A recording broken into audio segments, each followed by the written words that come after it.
Welcome to the Parkinson's Disease Education Show, where we demystify the disease and empower you as the person with Parkinson's disease to reach your true potential. The content contained on this show is for informational purposes only and is not meant to be a replacement for information or advice that you receive from your in-person medical or therapy professionals.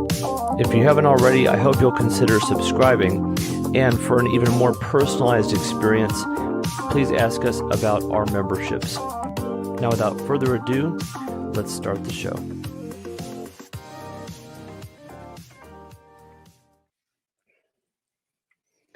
Howdy, folks. Good afternoon from the United States. It's Dr. Michael here for What's Next Wednesday. If you're new to our live streams, welcome. This is a roughly bi-weekly update that I do just to give you an idea of what's coming up on the YouTube channel and podcast and all that. Hey there, how you doing this afternoon? Good to see you. So today I'm going to talk to you just a little bit about a couple of content ideas that were brought to me by the audience. One came from one of our channel members. Another one came from a private message that somebody sent, highlighting. He blasted me with a bunch of different topics, many of which have been covered already on the channel and the podcast. So obviously he hasn't looked at all the content, but that's fine. Regardless, though, there were several good topics that I thought I would share with you all and let you know what those are. I'm not sure the timeline, but basically I'm thinking one of these will be out this coming Saturday, which is my plan. And then possibly one more before the end of the year. What's crazy to think about is this could possibly be the last one or two episodes of the podcast, YouTube channel, all that, before the end of 2025. So I'm pretty kind of excited and bittersweet about that at the same time, because just incredible that this year is almost over. But anyway, one of the topics that was suggested was the new monoclonal antibody therapy for Parkinson's. It's called prasinezumab. Don't ask me how to spell that. Actually, let me put it on the. Maybe I can put it in the chat here, or actually, I'll put it on a banner maybe.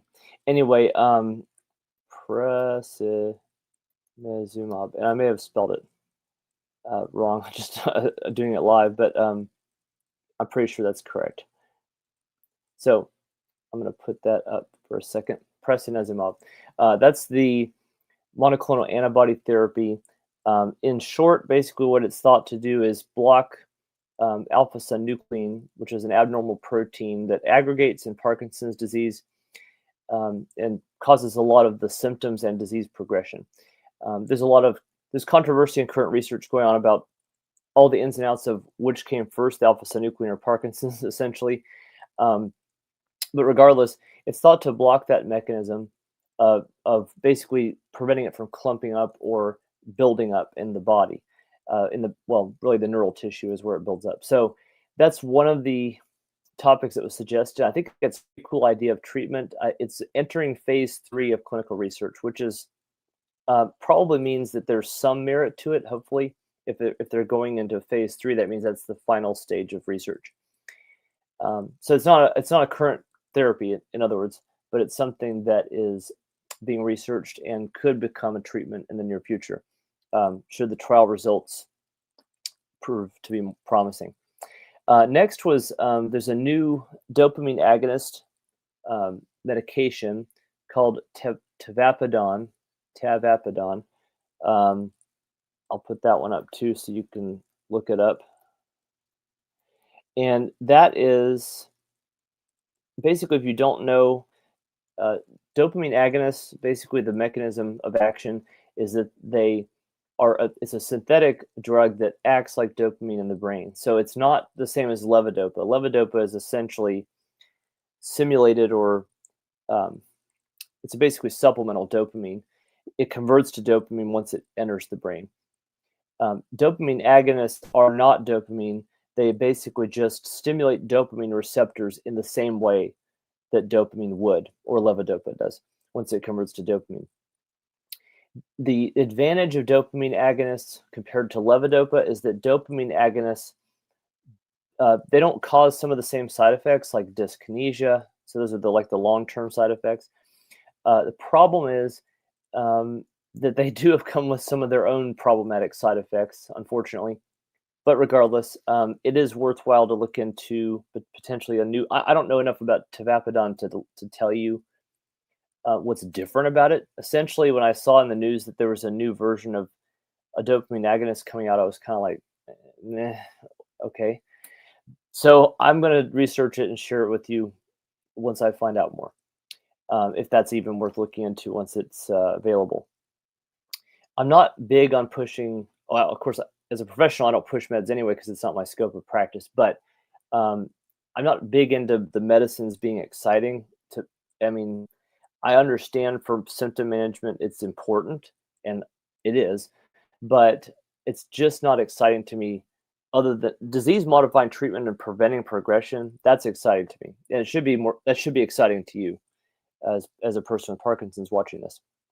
The last one was about someone who reminded me of this. I hadn't even remembered that it was a connection with Parkinson's, but apparently quinine has been discussed in potentially having some positive effect in Parkinson's, and I kind of have a vague memory of that kind of being loosely associated with also ivermectin also having potential.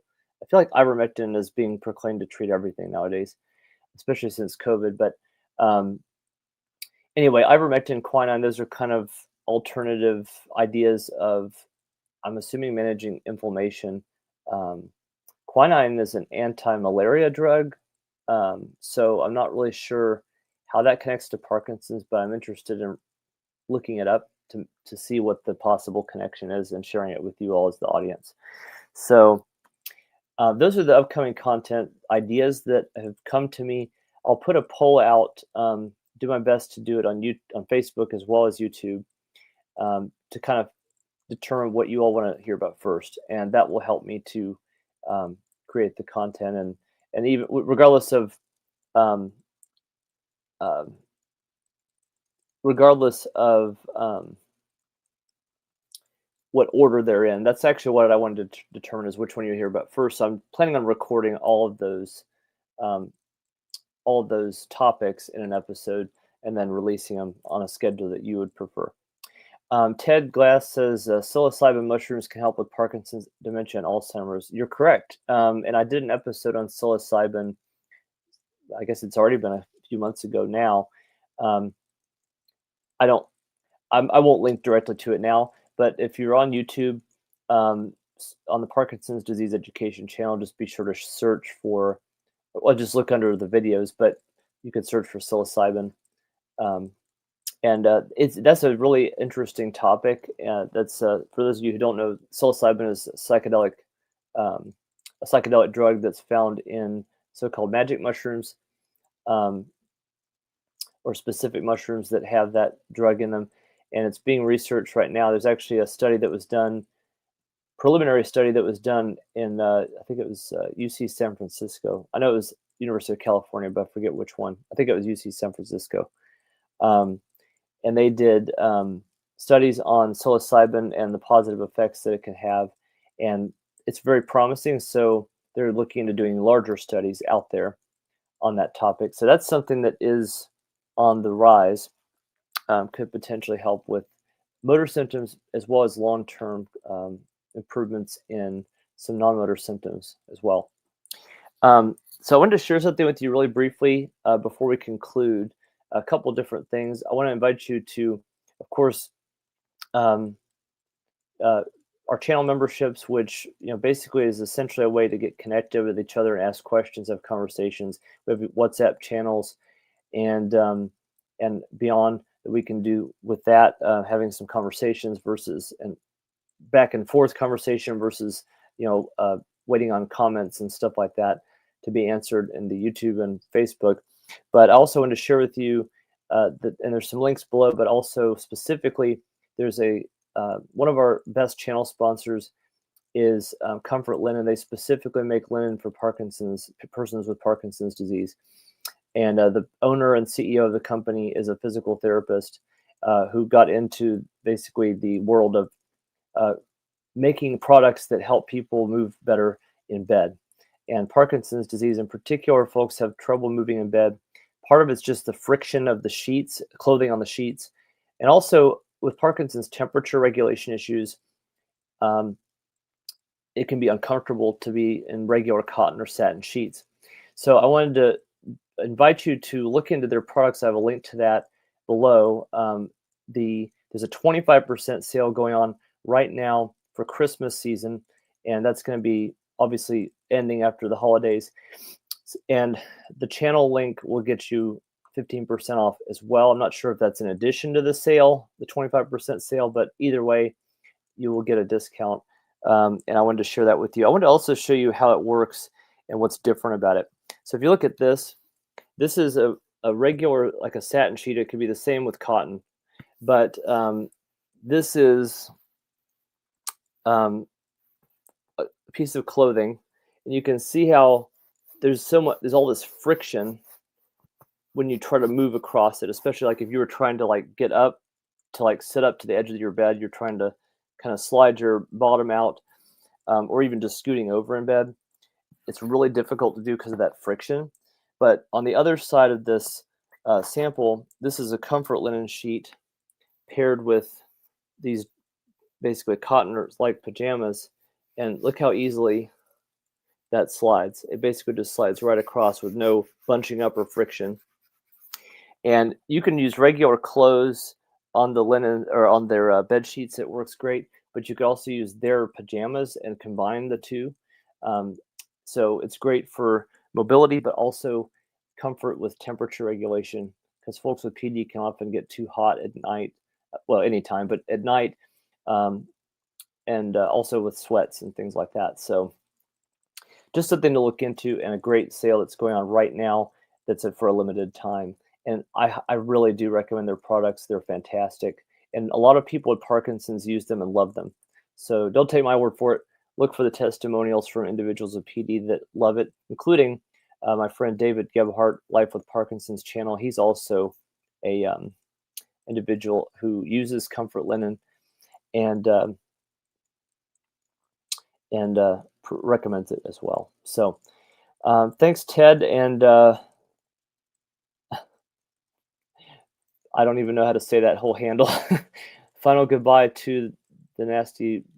Yeah, anyway, you get the idea. Thank you for your comments live, and I appreciate you all watching, and who didn't comment and are here watching live. So I appreciate you.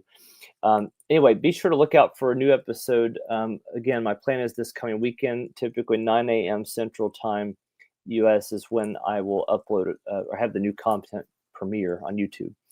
So looking forward to that, and yeah, if I don't have another live stream before the end of the year, I hope you all have a Merry Christmas and Happy Holiday Season, and Happy New Year. Okay, thanks, Marsha. I appreciate you letting me know what your name is. I apologize. I can't see names, only handles on the YouTube side. So thanks for letting me know what your handle is there. Or I'm sorry, what your actual name is. Anyway, thanks a lot for being here. I will see you in the next live stream, and of course in the premiere of the newest episode that's going to come up, whichever one it's going to be this weekend. Be sure to look out for that poll. I'm going to put that up on YouTube as soon as I can this afternoon. Thanks. Have a great day. Be empowered. I'll see you later.